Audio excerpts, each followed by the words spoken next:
કાળો કેમ છે? ઘણા વર્ષો પહેલા પક્ષીઓ માત્ર સફેદ રંગના જ હતા. એનાથી કોઈને ખબર પડતી નહીં કે કયું પક્ષી કયા પ્રકારનું છે. અને તમે જ વિચારો, સફેદ પક્ષી લીલા ઝાડ પરથી તરત દેખાઈ જતું. એટલે શિકારીઓ માટે બહુ જ હેલું હતું કોઈ પણ પ્રાણી અને પક્ષીઓનો શિકાર કરવો. આ વિચારીને બધા જ પક્ષીઓ ડરવા લાગ્યા હતા. ચકલી, પોપટ, ઘુવડ, મોર, ગરુડ બધા જ એ જગ્યાએ ભેગા થયા અને તેમને ભગવાનને આ સમસ્યા કહી. ભગવાનને બધી જ વાત સાંભળી અને એ બધાની પ્રોબ્લેમને સમજ્યા અને કહ્યું, પ્રિય પક્ષીઓ, હવે હું રંગો બનાવીશ.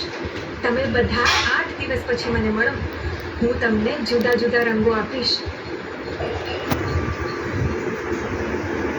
બધા જ પક્ષીઓ એ દિવસની રાહ જોવા લાગ્યા અને એ દિવસ જલ્દી જ આવી ગયો. બધા જ પક્ષીઓને એકબીજાને બોલાવી લીધા. બધા ભગવાન પાસે પહોંચી ગયા. સૌથી પહેલા પોપટે કહ્યું,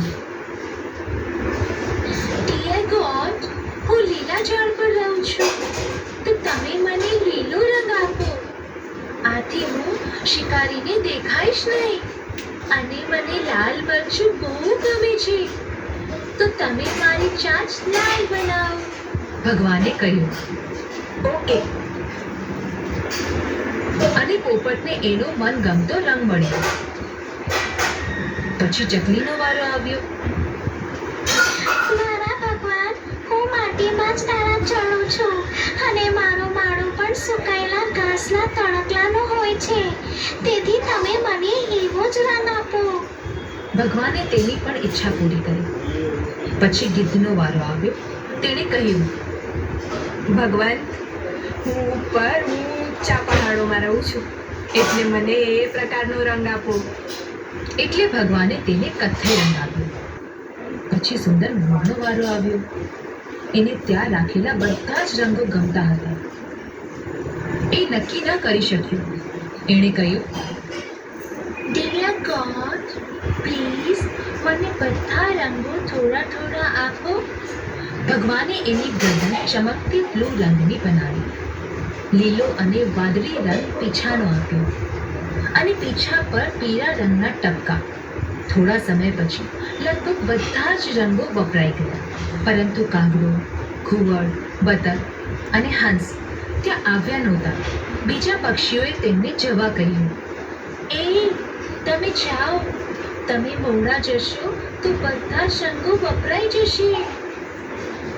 કાગડો અને ઘુવડ તરત પહોંચી ગયા, પરંતુ ત્યાં થોડા જ રંગો બચ્યા હતા. હવે શું?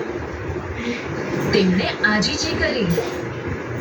કાવ કાવ, ભગવાન, બધા જ રંગો ભેગા કરીને અમને એક નવો જ રંગ આપો. ભગવાન મનમાં હસ્યા. એમને ખબર હતી કે બધા જ રંગ ભેગા કરશે તો કાળો રંગ બનશે. પણ તેઓ ચૂપ રહ્યા. એમને બધા રંગો ભેગા કર્યા અને કાળો રંગ એમને આપ્યો. બંનેને એકબીજા સામે જોયું. બંને સંપૂર્ણ કાળા રંગના.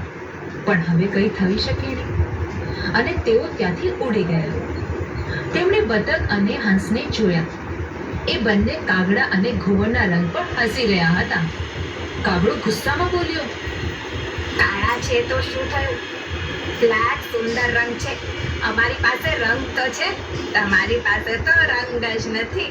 Talk talk talk talk. જોયું બાળકો, આપણે સમયસર ન પહોંચીએ તો શું થાય?